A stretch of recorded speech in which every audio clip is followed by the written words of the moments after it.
Sir नमस्कार. श्री स्वामी समर्थ. तुम्ही किती वर्ष झाली या मठाशी कनेक्टेड आहात आणि तुमचं स्वामींशी काय नातं आहे? आम्ही डे वन पासून या ठिकाणी आहोत. 1992 साली जे परमपूज्य दादा दरेकर दरेकर. यांनी ते मूळचे या पळसदारी गावचेच, पण व्यवसायानिमित्त ते मुंबईला राहत होते, कांदिवलीला.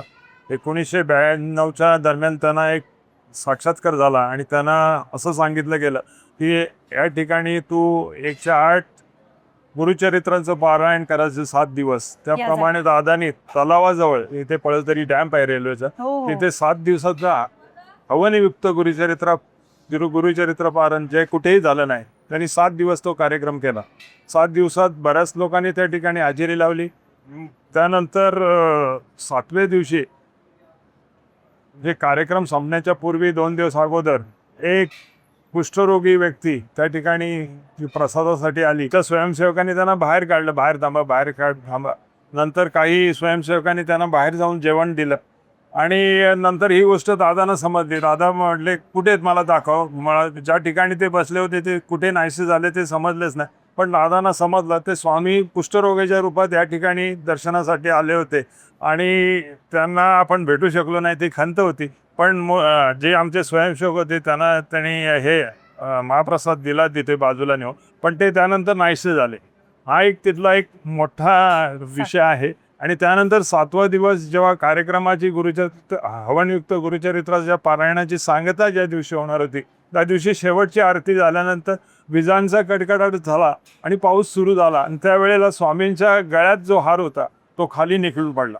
म्हणजे दादा बोलले याचा अर्थ असा आहे की मी 7 दिवस तुमच्याबरोबर होते, आता कार्यक्रम संपला, मी निघतो. म्हणजे कुणालाच काही कल्पना त्या क्षणी तो हार तुटला. त्यानंतर दादा सतत पळसदरीला येत गेले आणि दादा हे फिरत असताना इकडे 1993 साली का मला म्हणतात आता आपला या ठिकाणी साक्षात्कार झालेला आहे स्वामींचा आणि पळसदरीला आपल्याला स्वामींच्या पताका उभी करायची आहे, म्हणजे मठ स्थापन करायचं आहे. बरोबर. तर दादाने ते संकल्पच सोडला आणि दादा आपल्या पळसदरी गावाच्या आसपास जागा शोधण्यासाठी फिरत होते. 1-2 शेतकऱ्यांचे एक विचित्र अनुभव आले, पण इथे आल्यानंतर या क्षणी ह्या ठिकाणी पाऊल ठेवल्यानंतर दादा स्तब्ध झाले 2 मिनिटं आणि बोलले आपल्याला जे आमच्या बरोबर जे ग्रामस्थ होते, निगुडकर म्हणून तुकाराम निगुडकर वगैरे जे ग्रामस्थ होते, त्यांनी सांगितलं इथेच आपल्याला मठाची स्थापना करायची. किती साली म्हणला तुम्ही? 1994 साली मठाची स्थापना केली, 22 एप्रिल 1994ला. तर आपल्याला सांगायला आनंद वाटतो मला आणि तुम्हाला आश्चर्य वाटेल, हे पूर्ण शेड जे आहे इथे एक दगडही नव्हता, पूर्ण काहीच नव्हतं. हा जो शेड आणि हा गाभारा हा फक्त 22 दिवसात पूर्ण झालेला आहे. शेड 22 दिवसात पूर्ण झालेला आहे. आणि ते जे आख्यायिका ज्याप्रमाणे आहे स्वामी इथे 22 दिवस राहिले त्याप्रमाणेच या ठिकाणी 22 दिवसात शेड उभा राहिला आणि 23व्या दिवशी आम्ही स्वामींचा फोटो लावून या ठिकाणी आरती केलेली. आता स्वामींनी इथे 22 दिवस वास्तव्य केलं होतं आणि मठही बरोबर 22 दिवसातच उभा राहिला. हा निव्वळ योगायोग असूच शकत नाही. दादू दरेकर सर आपल्यासोबत आहेत, स्वामी भक्त आहेत आणि इथे या मठामध्ये पळसदरीच्या मठामध्ये आणि या मठामध्ये गेले अनेक वर्ष ते सेवेकरी म्हणून आहेत. त्यांना विचारूयात त्यांचा काय अनुभव आहे आणि स्वामींशी तुमचं काय नातं? स्वामींशी नातं म्हणजे असं की स्वामी माझे माय माऊले. त्या मठाची पायाभरणी चालू होती त्यावेळी मी 13 वर्षात होतो. पायाभरणी चालू असतात म्हणजे 1995 14 वर्षात होतो मी. आणि त्यावेळी बोर वगैरे काय नसायची, बैलगाडीने बाजूच्या तलावातून इथं पाणी आणायचं. पाणी आणत असताना मी तळावर गेलो, दुपारची सुट्टी झाली जेवणाची आणि बैल धुण्यासाठी गेलो. माझा बैलसुद्धा बुडाला होता, मी सुद्धा बुडालो होतो गावामध्ये. मी शेवटच्या क्षणी जे बुडणार स्वामींचं नाव घेतलं, स्वामी वाचवा, आणि बैलाची शेपूट माझ्या हातात आली आणि मी बाहेर निघालो. हा सर्वात मोठा माझा अनुभव. बापरे. हा तो म्हणजे 14 वर्षाचा असेल तर अंगाला काटा आला खरंच. ती पूर्ण बुडाला होतो मी. एकदा बोलते एकदा बैल बोलते आणि शेवटच्या क्षणाला कासरा सुटला, आता तो शेपूट हाताला भेटणे, शेपटीला घरून मी वरती निघाल. सर्वात मोठा अनुभव म्हणजे अगदी मठाच्या पायावर. आपण नेहमी म्हणतो ना स्वामींची लीला अगाध. हो अगाध. ते कधी कुठल्या क्षणी कुठल्या रूपात तुम्हाला भेटतील. आमचे गुरुवर्य दादा महाराज त्यांनी या ठिकाणी स्वामींची जे मठाची स्थापना केली, त्यातून आमच्या गावाची प्रचिती झालीच, परंतु अनेक भाविक त्या ठिकाणी अनुभव आपला घेऊन जात आहेत.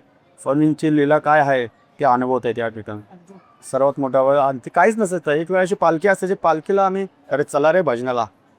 आज अशी परिस्थिती झाली आहे की वाजवणारे असतात त्यांना उठवावं लागतं, अरे तूच बस आता त्याला चान्स दे रे.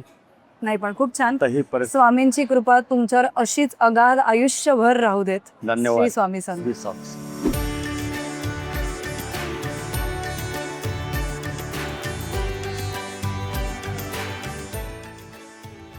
हे दृष्टांत सांगायचा विषय, हे 22 दिवसामध्ये एक 12 फूट उंचीचं वानर या ठिकाणी हजेरी लावून गेलं. हो. काही नाही, काही केलं नाही. तिथे काम चालू होतं, ते आजूबाजूला फिरले आणि निघून गेले.